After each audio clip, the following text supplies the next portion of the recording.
Hello and welcome to the Game Brew Podcast, episode 102 of the Game Brew Podcast, the bi-weekly video game podcast where we sip delicious beers, discuss video games, and Ian's not here, so let's do a live podcast and include nicknames.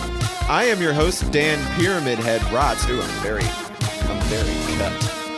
cut on that. And I'm joined today by Chris, Arthas Menethil, Crown Prince of Lordaeron and Knight of the Silver Hand, writes... It's Lordaeron, and I assume you can tell who put those names in. Yeah, I think you can. Allison, Lady Dimitrescu, Vander. Oh, I am the tallest I've ever been in my life, guys. I'm so excited to step on everyone. Oh, yes. Step on me. Will Sephiroth Shell. I'm gonna kill you after I tell you about my mama. And Alex, Handsome Jack Ryder. Jack? I'll take a Jack. All right. And, okay, great. All right. All right. I'm reading from a script, so it's hard to gauge everybody's reactions to this.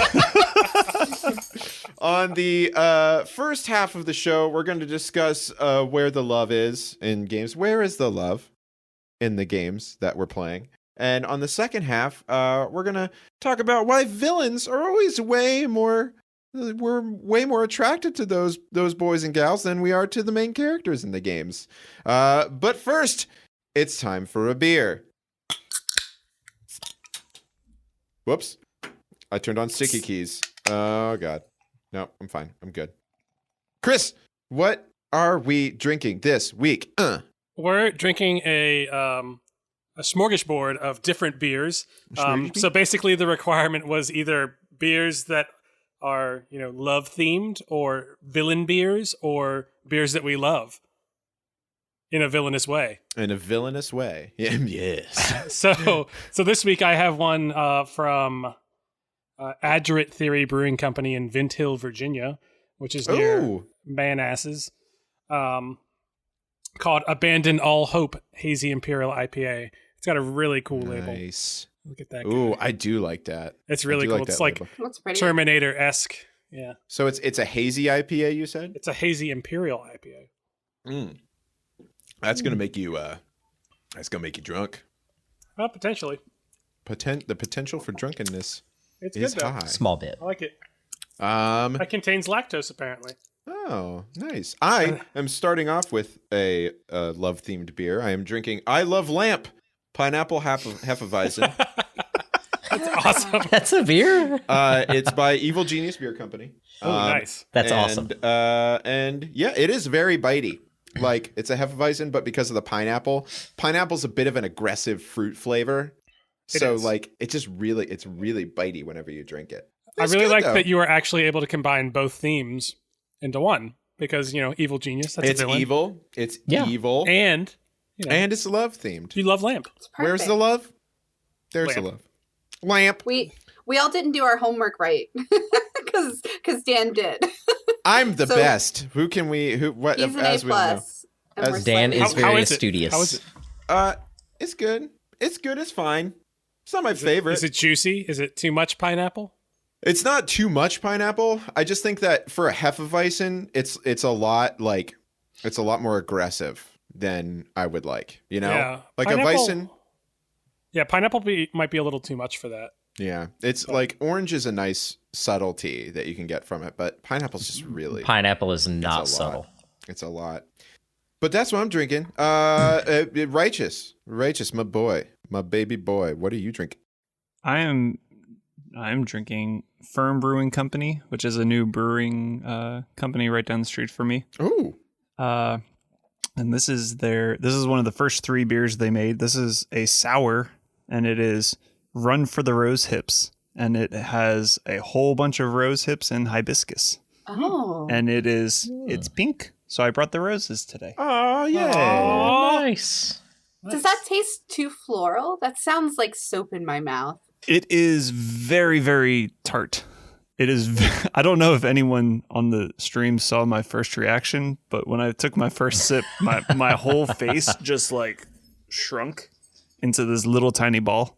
I would say this is like the adult version of a what was that sour candy? Sour from when Patch we were Kids? kids. Or No, not Warheads? Sour Patch Warheads? Kids. Warheads. I love This is like Warheads. an adult version of Warheads. It's like not overly sweet, but the tartness is like right on. Oh, I wish it wouldn't kill me. That It sounds is. fun. It's very good. I wish it Oh, I wouldn't loved kill me, Warheads. but that sounds fun. Put that on a t-shirt, somebody. Okay. Will, what are you drinking?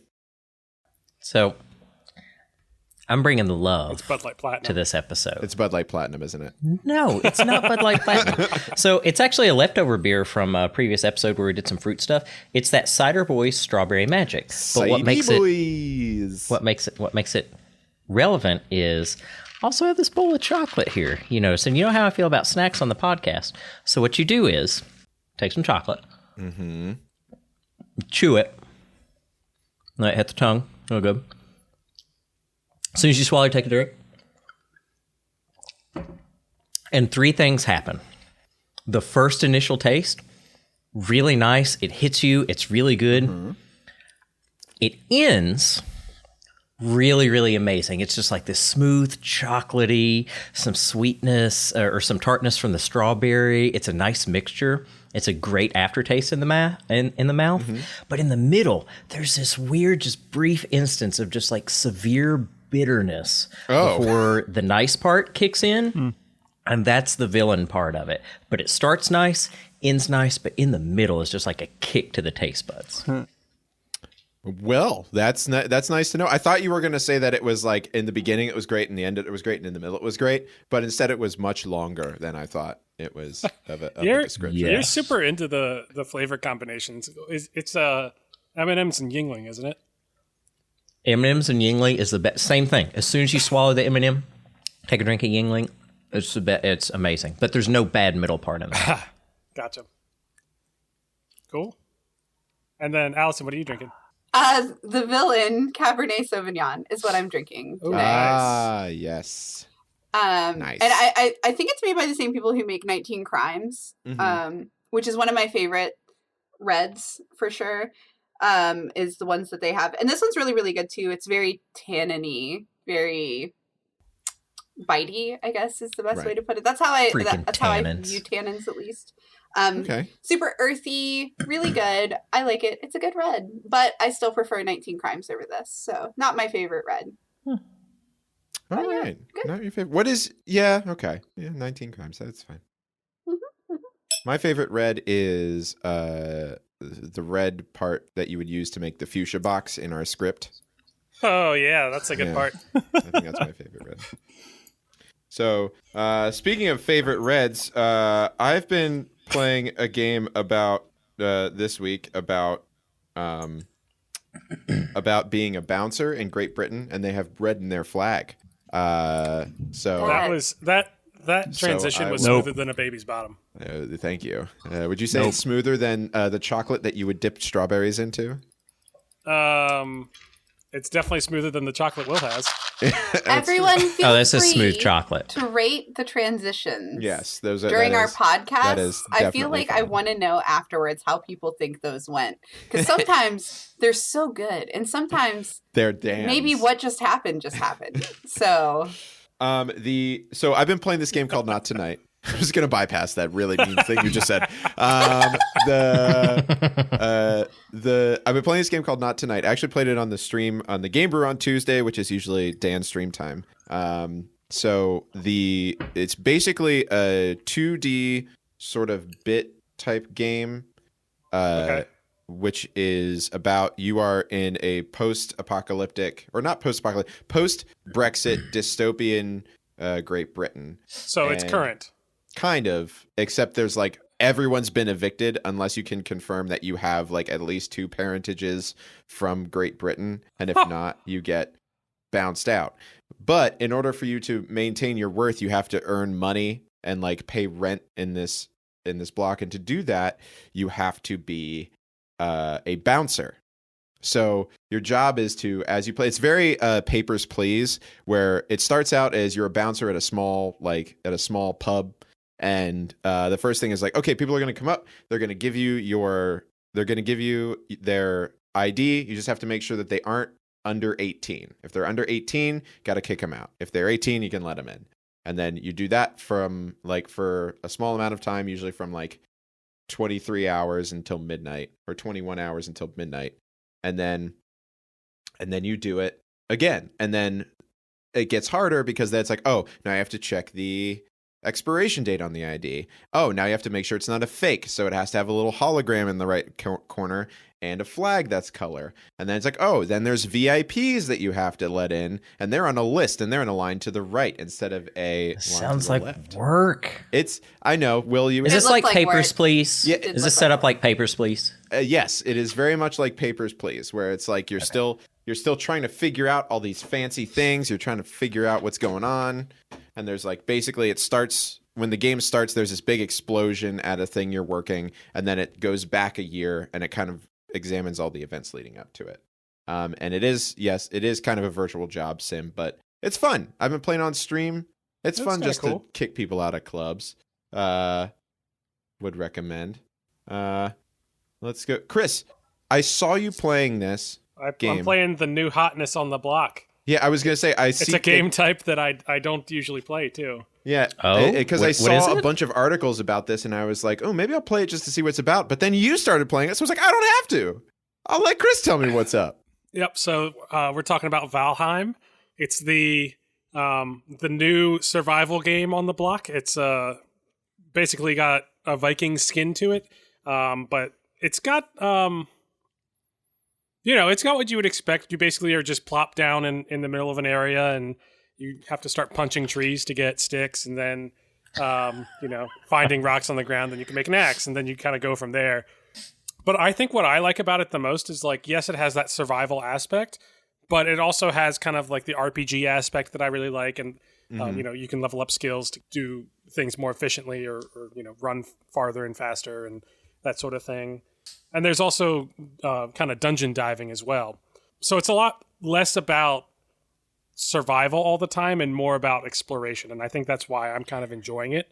Because it's more like an adventure game than it is like a Rust or a 7 Days to Die. Right, yeah. So like 7 Days to Die, you basically like you have to spend almost all your time preparing for the next siege, basically. Whereas this, like, yeah, there'll be some sieges on occasion, but that's not like the primary thing. It's more about kind of exploring and getting the next things you need to advance. Mm-hmm. This looks like a really pretty game based on I pulled up some stuff here I'm looking at. It looks pretty. Yeah, from what I've seen, like a lot of the stuff, especially like I saw some guy who accidentally found a high level boss, which was a deer, like a giant deer thing. And he was like giant deer. Yeah, and it like had these really shiny antlers, and I was like, "Oh, that looks really cool. That's awesome." I'm gonna play that later, so I'm excited. Oh, yeah, it's fun. I've watched some streamers play it, so I have a little knowledge, but yeah, excited. Wow. And it's kind of fun, being able to explore a world that's unexplored with your friends. Nice. That's awesome. That's awesome. Speaking of things that are awesome, Allison, what have you been playing? I've played Medium. Oh, right. Yes, you did. Oh, how is that? That looks so good. Did you finish it, or are you still going? No. I'm still going. I'm trying to not play it off stream, but I'm having trouble with that. So I don't know how long that'll go. Just for posterity's sake, I do have to say I did finish Medium. Blah, blah, blah, blah. That's it. Nice. Don't ruin anything for I'm not. I'm so excited to hear what you're... it's a medium game. Ha! Shut up. Oh, I get it. I didn't get it at first, but then I got it. I'm sorry. Go ahead. Explain. Yeah, I'm so excited. It's really good so far. I'm having a little trouble with like some basic understanding of the powers and feeling like I'm stuck when I'm not actually stuck in some points, which is getting a little like tediously frustrating because I keep doing the same thing over and over and not understanding what's going wrong because the game never really kind of explains things to you about how they work. Like at one point there was a command to use your power to charge something. So I did it, I thought, but the command never went away. So I thought I wasn't doing it right somehow, and I just kept repeating it, and there wasn't really a visible trigger to tell me I was done, until I like went into this elevator and just tried to use it finally out of pure frustration. So I feel like I'm kind of running in circles in places I shouldn't be. So that's a little frustrating for sure. And it's difficult. This game's giving me serious FOMO. I have constant fear of missing out about if I'm going the right way, if I've missed something behind me, because I don't know if this is going to push the story forward or if I can come back here. That's like a personal stressor in some games where, as I'm moving forward, it seems I can't go back. So I feel like I'm missing maybe picking up some items I could have if I didn't go this direction. But it's not really telling whether that's going to lock me in or not. So those kinds of things are a little frustrating to me, but I really like the concept. I like the back and forth of your power. The 2 screens at once that you have to kind of play back and forth with and focus on is really, really cool so far. Mm-hmm. And sweet. Tell me, where have you gotten up to in the game on your stream? I didn't get to watch your last one, so. No, it's okay. Mothra, You've just found out Mothra can go through both worlds. Oh, okay. So you have done the thing where, okay, gotcha. So that guy's scary. Mothra's very scary. It's because he's a bug. He's extra scary. It's like a weird looking bug. Bugs. He's pretty good. But I will say that this isn't going to spoil anything, but the majority of the pickup stuff is pretty along the way. So you don't have to get too crazy with it, but still keep doing what you're doing. Keep doing what you're doing and you'll get all the stuff. Keep having anxiety. Yes, anxiety is your friend. More anxiety. That's what we all need right now. Yeah. Speaking of more anxiety, Will, what have you been playing? I am about to roll credits on the Final Fantasy VII Remake. I'm right up to the end where you have to finish doing all the shit you want to do before you go to the Shinra Tower, and it locks you out of going through the rest of the world. I'm finishing up some side quests and some things I never did. This is a game I have explored every corner of every room that I have gone into all the way through, and I'm not about to rush it now. I'm really ready to beat it. Do you have Fat Chocobo yet? Yes. Okay. It's the best one. He's a chonker. He's a chunky boy. It's so good. Awesome. You'd be surprised how much of the game you actually still have left, even though you're about to go to Shinra Tower. I sort of suspect they're going to. One thing I like that they've done in this is they stretch out what was originally 30 minutes or an hour of the original game. They've stretched it out to like this super elongated thing. But you pick up on so many new, neat story elements that explain stuff that was never explained or never even a part of the original game, and it just really adds to that immersion. To the whole world that they've created years ago. And I really like it a lot. I love what they've done with it. I have an important question for you. Yes. Tifa, Aerith, or Jessie? I was actually about to say I have decided definitively, and it's going to be an unpopular opinion, it's Aerith. Really? That's an unpopular. That's not an unpopular opinion. It's Aerith. No one I think likes... it's an unpopular opinion in the game brew. But it's her voice actor that did it. It's the voice actor all day long. She makes that character so endearing. I really like that voice actor. Allison hated her, so I think I'm in line with Allison. She was yeah, thank you. Oh, okay. Yeah. All right. Well, just so One in you my know, corner. You're not listening, but the voice actress who plays Aerith, we do appreciate your voice She could be listening. Some of us. She could like the game. Some of us do. No, I think... Okay, let me put it this way. I think she played the character well. The voice is annoying, and I think the character is annoying. Let me be clear. Okay, so you just hate everything about Aerith. Yeah, oh yeah. She's Okay. a one-dimensional, basic, bitchy Whoa! character. I don't like Whoa! it. This is a family... No, it's not. This is not a family show, but still, girl, shoot. I'm so over that character. I'm so over it. So over it. You know what I'm not over? These great transitions. Yeah. What I think about Alex's game. Alex, tell us what game you've been playing this week, and it will flow nicely into our first topic. Oh, speaking of flow, that's one of the things that you have to collect in my game. Oh. Yeah. Transitions So- all over the place. So I have been playing Haven this week. I only have a couple hours into the game, but it is a adventure RPG, which going off of Chris's theme is not a style of game that I normally play. But I've had a lot of fun with it. It is an adorable game. You are a couple, and you can actually play this game co-op. Oh, which really? I think it would be fun to play this co-op with one of you. Which at one? some point in time. Wait, which one? I don't know. Choose. Choose. We'd have to fight to the death for it. You must choose. Hold on. You must choose. I'll choose later. So, you and Kay are the characters, and they live on a planet in the future that matchmaking is a thing, and to escape being matched to who they were matched to, they like each other. So they went in their spaceship that you built when she was a teenager. It was like her first car, but it was her spaceship. Oh, that's cool. And you take off into the galaxy and you land on this planet called Source, and everything goes wrong, basically. Like, your spaceship stops working, you can't get off the planet, there's earthquakes, your spaceship gets more damaged, and the whole time you have to go around this world trying to fix your spaceship, trying to survive, trying to find weird fruits and nuts and seeds to cook different things to stay alive. And it's an adorable game.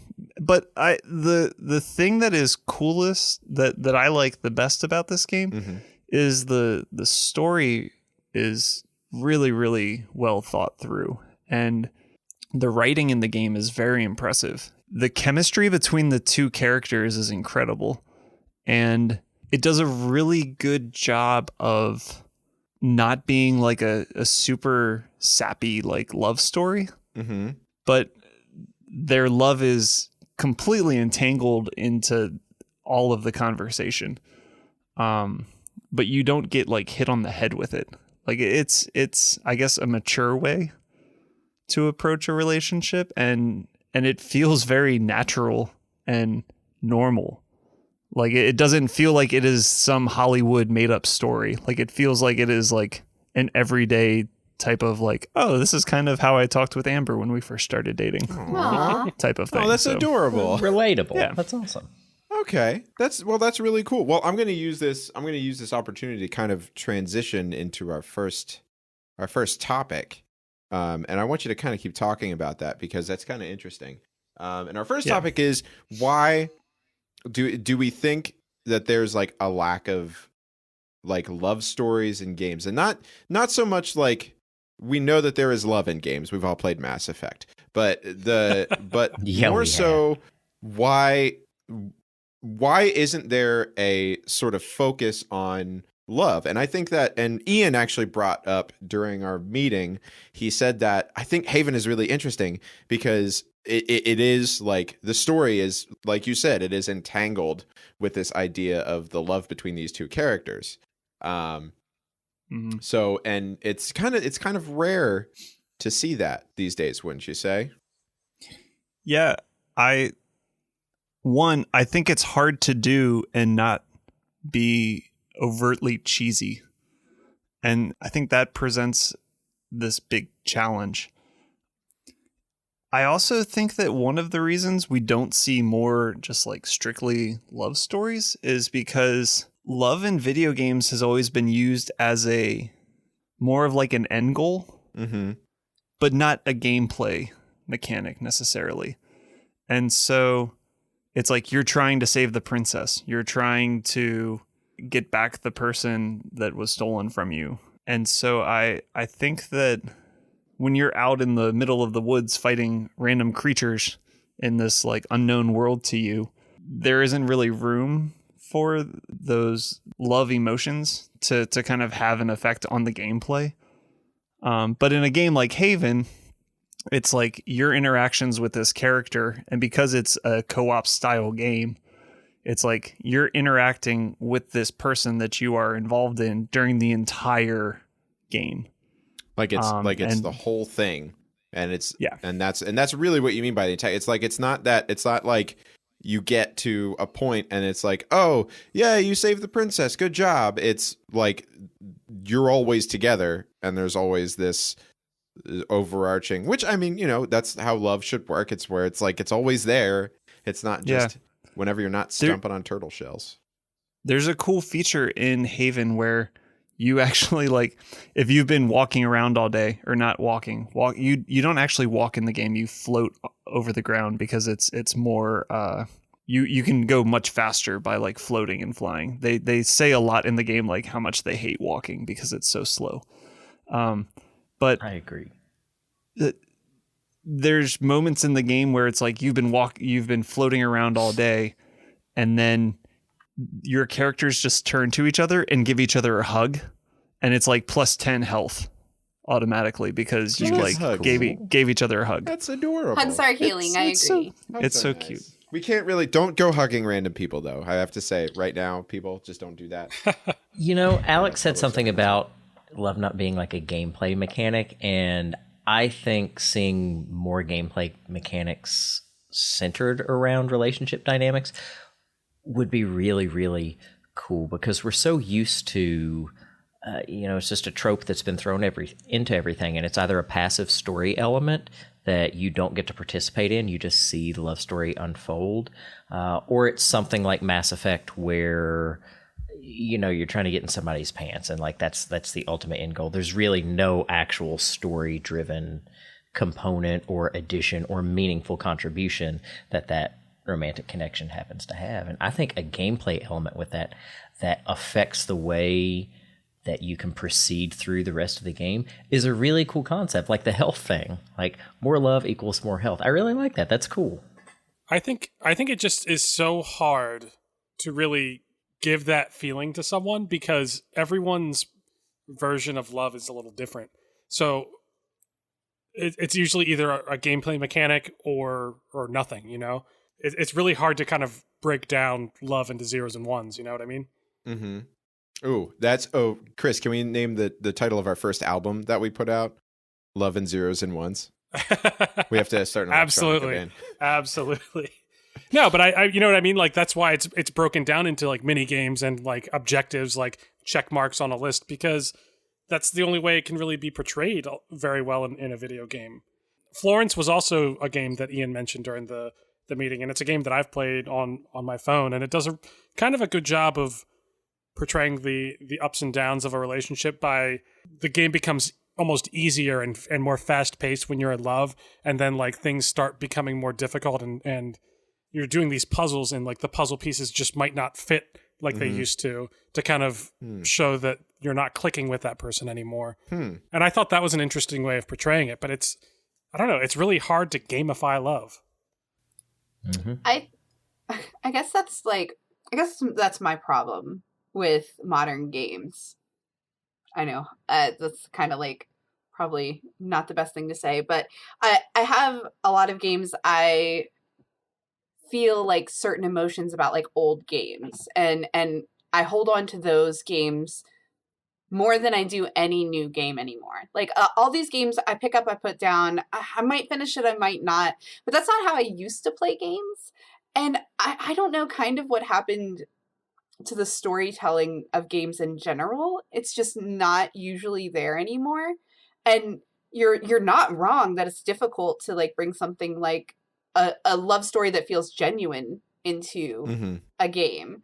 But I don't think that it shouldn't be tried. And I don't know. I just feel like a lot of modern games aren't trying to get there.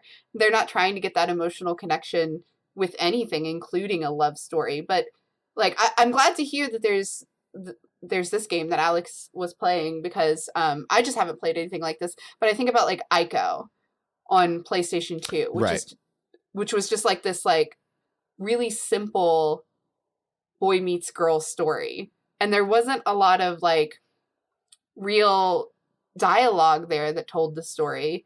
It was all about like how they interacted together and the way like the character's motions were holding on to her and things like that. I don't know. There's just like, there's ways to do it that I think could be meaningful. And I think it's missing in modern games, even in like, I know I used the sample when we were talking about this at the meeting, but I'll bring it up again. And the Final Fantasy games. Okay. They've completely changed from what they used to be. That's true. Because they used to be, you know, a really deep story that included things like the relationships you were building with the people around you in the party, side characters, things like that. Whereas the modern Final Fantasy is just about questing, it's getting you to and the end. You and 4 friends getting through, driving in a car and going to do Right. stuff, you know? Yeah. Right, which it's not that I need a love story in every game. Let me be clear. It's just I think it's fascinating that it seems like those games are selling better. That the like idea of having a romantic connection in something more meaningful than just having sex. Because there's a lot of games out there where it's like, go smash. There are, and like, that's go ahead, sorry. No, it's okay. It's just I think it's interesting that modern games don't seem to include that really at all. And that's true. I mean, the things you talked about Final Fantasy, and I was thinking about this in Final Fantasy X. You guys played it? Played that game? Yeah. One of my faves. No, Blitzball. Alex. I've watched I Katie haven't, play but it some. don't judge me. Okay, that's It's okay. I'll talk to you, Dan. Go. It's okay. So, Final Fantasy X. I mean, is this the whole story of that game is based around kind of like Titus, the main character, and Yuna, and their relationship, which starts out as like, oh, she's this summoner, he's her guardian. That's kind of like you know, fate. Fate. Ooh. But one of the most made fun of video game scenes is the laughing scene where they're just standing at a lake and he's going, ha, yeah. ha, ha, It's totally memeable. It's definitely memeable. But also, that whole game is basically about them and their relationship. Like, there's a lot of other stuff that goes on along the way, but really the whole thing is about Yuna and Titus. And not to mention the villain, like one of the villains was meant to wed Yuna. Yeah, exactly. For his own nefarious reasons. So there's more of a love story wrapped up in that. Yeah. So it's also like, so a lot, it wasn't too long ago. I mean, that was like 15 years ago. That was longer than you're thinking. That was so old. I'm so old. Yeah, that was more than 15 years ago, wasn't it? Oh my gosh. Yeah. Oh yeah. Yeah, that's what I'm saying. Like that I would consider an old game. Yeah. That would be. It's not modern Final Fantasy anymore. So yeah, they've kind of dropped that. Yeah, Chris said that it's hard to gamify something like this, and he's totally right. And I feel like almost like there's two different directions you can go with trying to incorporate this into a game. Like on the one hand, if you make it the core component, like that is the focus of the game, then I almost wonder how much everything else and all the other mechanics will take a back seat. And that's like, people want escape from reality in their games. They want action. They want to blow shit up. They want to be spies. They want to do, they want some sort of an escape. And I'm sitting here wondering, if love is the main focus, what are you doing in the game? Is it like a marriage simulator and like you come home from work and it's like, oh, I'm going to cook dinner before my significant other gets home, or I'm going to do the laundry thing. And like, that's the goal of the game. Which to me does not at all sound like anything remotely exciting, because I would do that on a regular basis.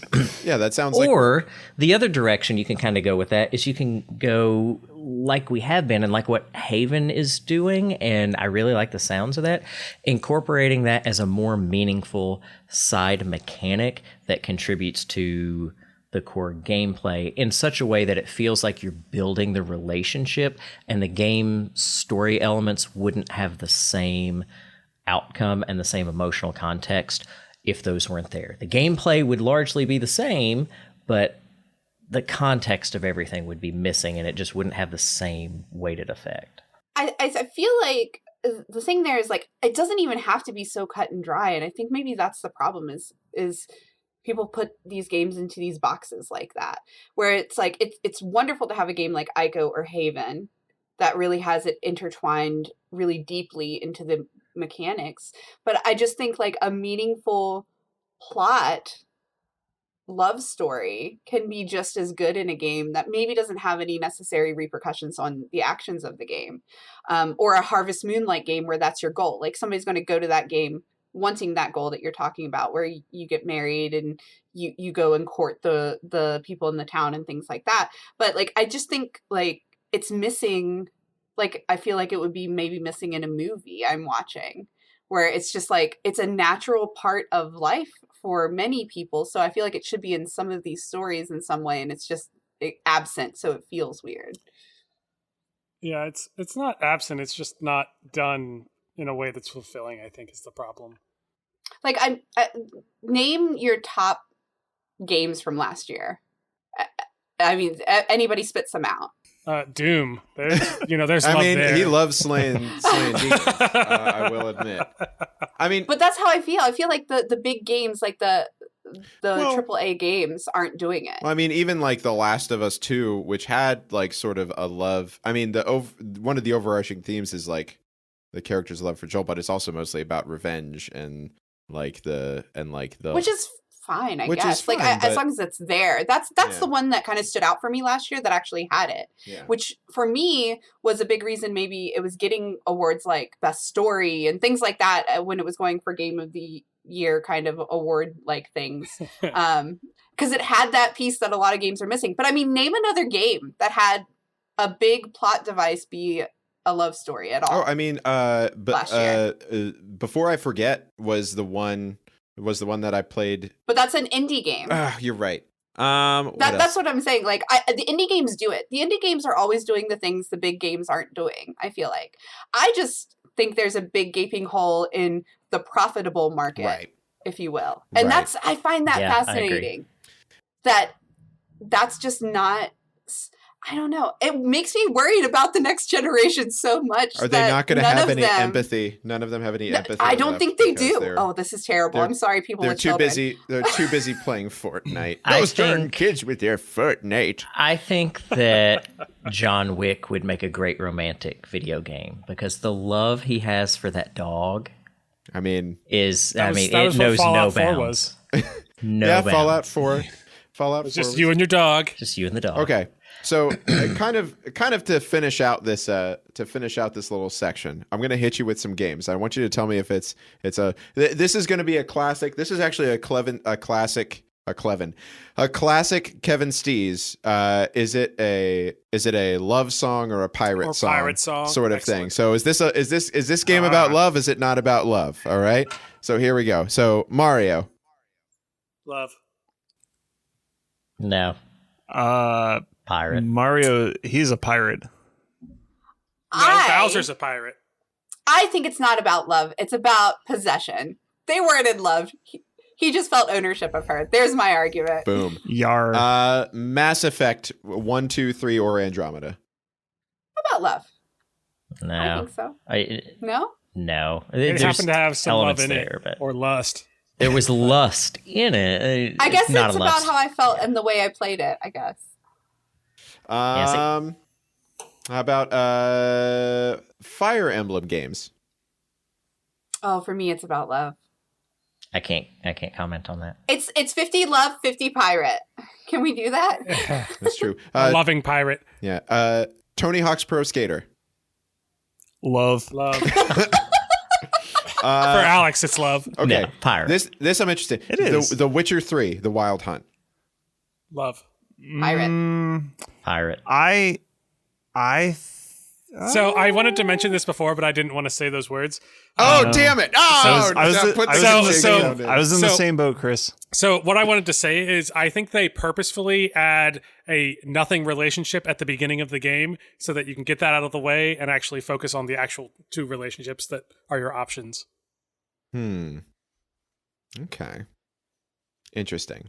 And I do think that they do a decent job of fleshing out, especially Yennefer's relationship.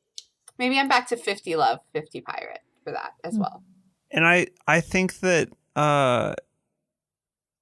that Geralt, Geralt, in some ways, his inability to show his love for the people that he does fall in love with throughout the game, I think is kind of part of like why he is willing to do anything for them. Sure. And so I say love. I mean, he's literally trying to find his daughter. True. Basically. Fair enough. And I would actually argue that God of War, the new one, could be a Oh, love that story. one's in. Oh, the newest God of War. God of War, absolutely. That was 100% love that was story. definitely about love, and it's like Yeah. a weird. Well, it's a love and loss. Well, but love also and loss, rebirth. but also it's because of the and we got to move on because we're spending a lot of time. We really have to move on. But that one especially because it's like a very deep, sad kind of love How old's that too. game? Yeah. So that in my opinion is one of the truest kind of like a realistic sort of this is love. You know, it's like it's not always good. Sometimes it's bad. Sometimes it sucks. Sometimes it hurts. But this is love, and this is what it is. Isn't that game like 5 years old at this point? Well, yeah, okay, so it came out, I think, in 26, 16? 17? No, it's really... I don't remember. That's why I was wondering. While we think about when God of War came out, let us know. It was 2018. Let us know on our social media whether you think that love is dead in video games, or what sort of games in real life. or in real life, or what sort of games you think, what games do have an actual love story that causes it. So tell us that we're idiots. Please, we love telling. I love that. That's our kink. So we're going to take a short break, and then we will be right back. Here's where the music is. Stick with us.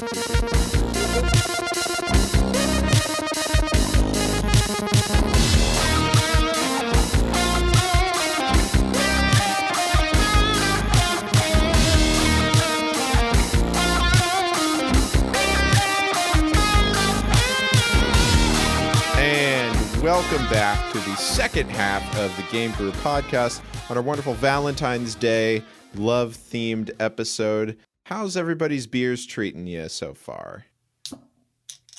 Mine's done, but it was good. I switched to Friend or Foe, which also has a fun can. Ooh, that's a fun Fish shark. are friends, not food. I don't know, they're food sometimes. They look like brews Bruce. with a little It does hat. look like Bruce. Fish are friends, not food. But how is that? What is that one? That's a... This is brewed in Frederick, Maryland, Mm-hmm. in Idiom Brewing Company. It's okay. It's kind of your standard New England IPA. Nice. It's got a little bit of kind of weird bitterness. But overall it's solid. Nice. It's not like the best New England IPA I've ever had. I think I actually preferred the first one I had, the Abandon All Hope, a little more, but this is pretty good. Nice. Very good. I too have switched beers to one of the ones that I love, from a local brewing company called Levante Brewing. It's called Cloudy and Cumbersome. It's a New England style IPA as well. That's a great And name. it is really good. It's one of my favorite beers ever. It's delicious. The can that they made is nice, and it's just blue. It's just blue. I like your can. I like that it's blue. Not a team name or anything on it. Just blue. Anyone else? Mine, I really wanted to love this beer more than I do. Oh no. The initial taste is really, really good, but then the after flavor is like a pretzel. It's really strange. It goes That's from weird. this super sour, really tart kind of sweetness, and then the aftertaste is this weird, like burnt bread, doughy, salty taste. It's very strange. My taste buds don't know what's going on right now. I don't know what's going on. Taste buds, You know- I don't know what's going on in here. Alex, I have to say, I love when you're on podcasts now and you are drinking something with everyone, because you more often than not with the other guys don't like the beer.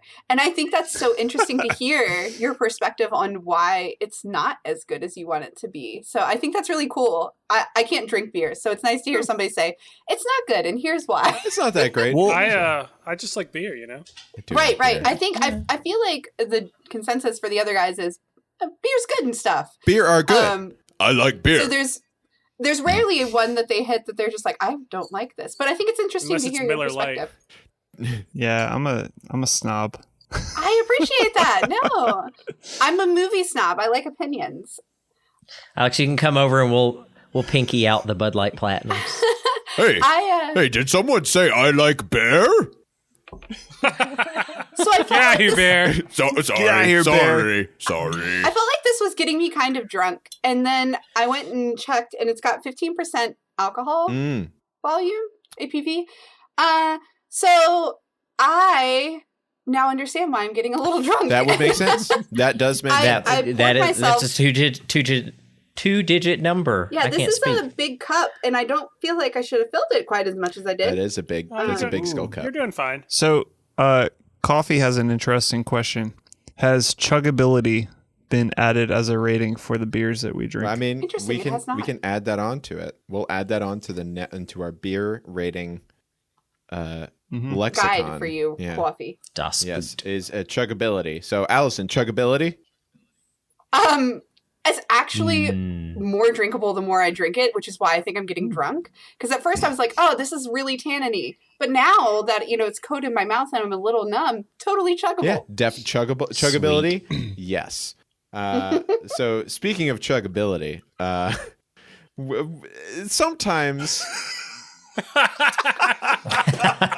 don't want to know where this is going, Dan. Sometimes you just can't get enough of the bad guy. There you go. Well, you cleaned that up. You just want more. 6 inch tall vampire lady. You just want more. You just want more and more of those bad boys. And that's right. We're talking in the second half. We're talking about the bad guys in gaming and why we love and them, gals and gals in gaming, and why we like them so gosh dang much. Because everybody knows you're playing a game, and all of a sudden this big bad guy comes out, and you're supposed to be terrified of them, but then you're looking at him, and you're like, "Oh damn! I want you to step on me," and I don't know why, but I do. Like that was the big thing with the Lady Dimitrescu thing, which is where it's like people are just like, "Oh, step on me, that mommy." That came from a really emotional level for Dan, guys. I have a really serious specific. answer to this before we talk about Lady Big Pants. Lady Big Dress. Yeah, she's wearing a dress. Lady Big sir. Dress. So bad guys they give context. It's like all bad guys should serve the same purpose that the Joker serves to Batman. Because without the Joker, Batman would be far less great. He's great, he's wonderful, but would be far less great and relatable than he otherwise is. Okay. And to that point, I think there are more interesting characters often than the hero maybe, where the hero might be really one-dimensionally good. Mm-hmm. You get those evil or chaotic kind of energies, and that's Allison's type, which is a problem, right? That's not something you should be attracted to. But boy, I think you're onto something. I think they show us another side of ourselves that we don't see in the hero. If they're well designed, we see something in ourselves in that villain. So it brings out the bad boy part of you, is what you're saying. Whoopsh. So when we were having our meeting a couple days ago, I wrote some notes down because I wanted to make sure I got this out. But so it's basically a combination, I think, of both of those things. So the player you're usually playing as in a video game is a completely blank slate. And so there's not a lot of character development outside of what the game develops you to really kind of flesh that character out. You're fleshing that character out yourself. But a bad guy tends to have a lot more fleshy bits, if you will. They're a little more fleshed out. Because they're kind of guiding the whole thing that you're doing. Okay. You know what I mean? So they have just so much more personality and so much more there to it. And then they can do things that are against the rules. And that's, as someone that's playing in a not real universe, you want to also be able to do those things that are against the rules too sometimes. Okay. All right. So- Alex, yeah. So, Chris, are you saying that you are a blank slate because you are the main character? Oh, Well, Right. deep. Well, Are you no, saying but that I mean- you are? I mean, yeah. I mean, but I think that is what he's saying. But also, I understand that because whenever you're kind of this one-dimensionally good person, especially like, I mean, let's think about like Final Fantasy VII for one thing. Like your Cloud, who is almost literally a blank slate. Or like the character in BioShock, like you know nothing about them. Right. You just know that like Andrew Ryan is there, and you need to stop him. Would you kindly stop? Yeah. Would you kindly? Would you kindly? But like, there's a bunch of that kind of stuff. But like, one of the things that I think about is that there are it's those traits about those characters. I have listed some. So Lady Dimitrescu, 9'6" tall, busty vampire lady. Step on me, mommy. Obviously, like, and if you've seen any of the like gameplay stuff, she's obviously got some, like, there's some arc to her. It's not just bad. There's like, she's trying to complete some sort of objective. So that kind of makes you feel for her. She has children, apparently. She has daughters. The Pyramid Head, I mean, that dude's just cut, you know. Allison has a weird love for Pyramid I think a Head. lot of It is people true. do. Bowser is kind get of the that. opposite. He's round, and round is a shape as well. Round is a shape, that's true. 2 examples I threw in also were Arthas and Kerrigan, both Blizzard characters who had Right. downfall arcs. Yeah, and also the current leader of the Horde, Sylvanas? Sylvan? Yep, Sylvanas, also yeah. downfall. Yeah, Kerrigan had a redemption arc. yeah. Arthas, I don't really think he did. Not yet. So like, but that's the thing. Like, I think you also need to separate. We're talking here about like loving the character, Mm-hmm. right? Too. So like Pyramid Head. I think a lot of people when they look at him, they're like, "Oh man, he's hot. Like he's cut. Yeah. Like he looks good." And that's not the reason I like Pyramid Head. I like Pyramid Head because of his like weird. Like weird protective sort of. Protective, Yeah.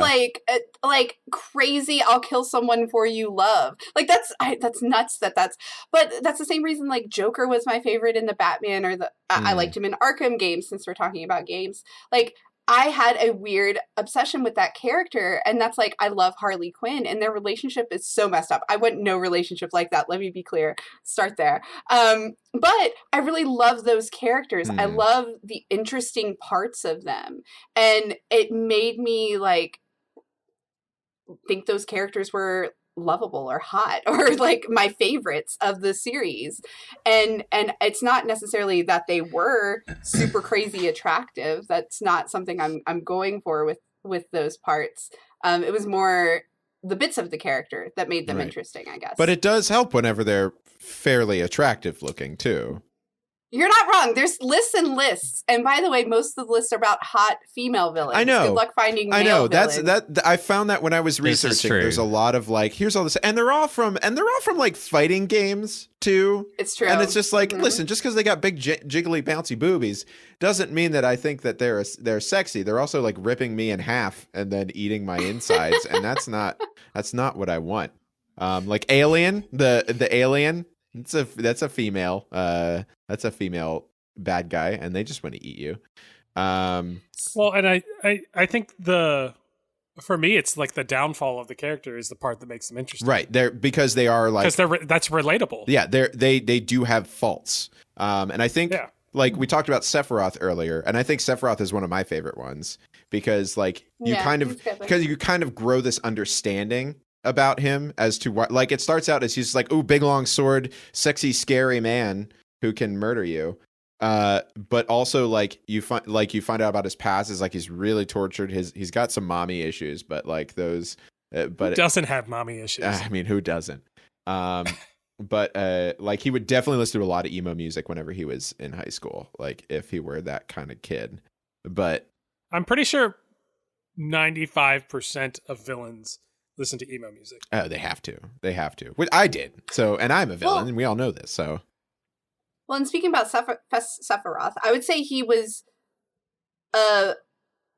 more loved like more recognized, more people talked about him character than any other character in Final Fantasy VII. Like, I just, at least for me, like, I was on a lot of forums at that age.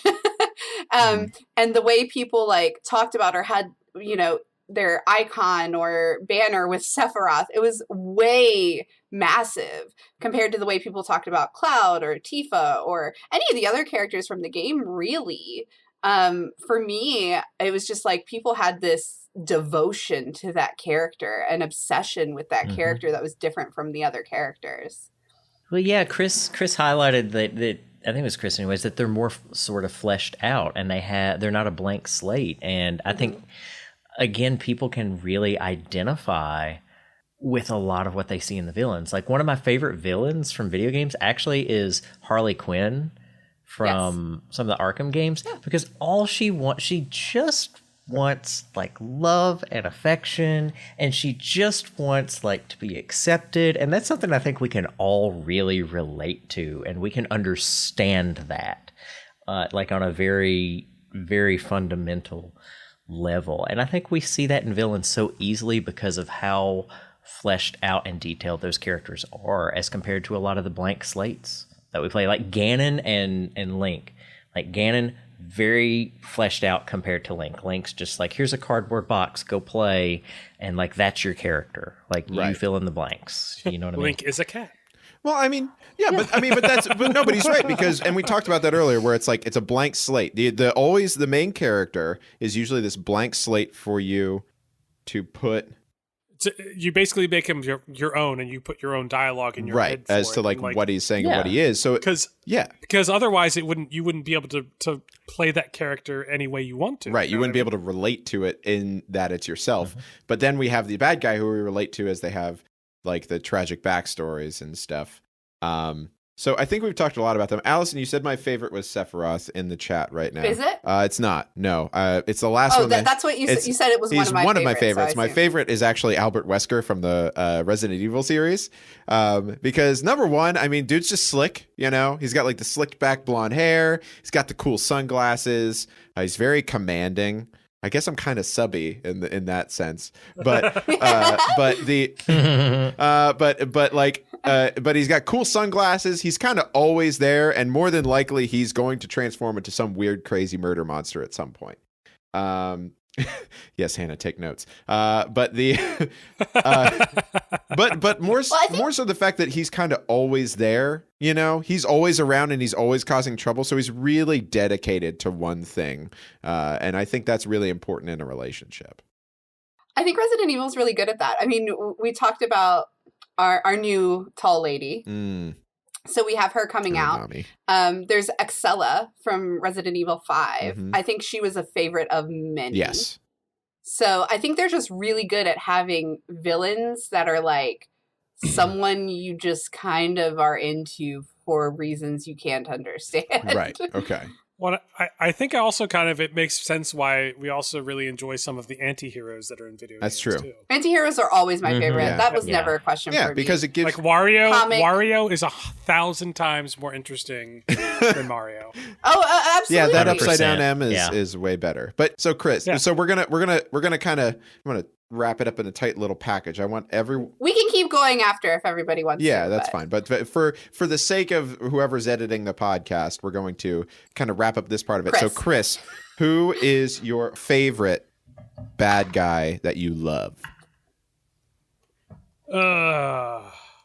Who's the bad boy? Maybe we should have put Chris on the spot. Who's the bad boy pretty tough. In the heart?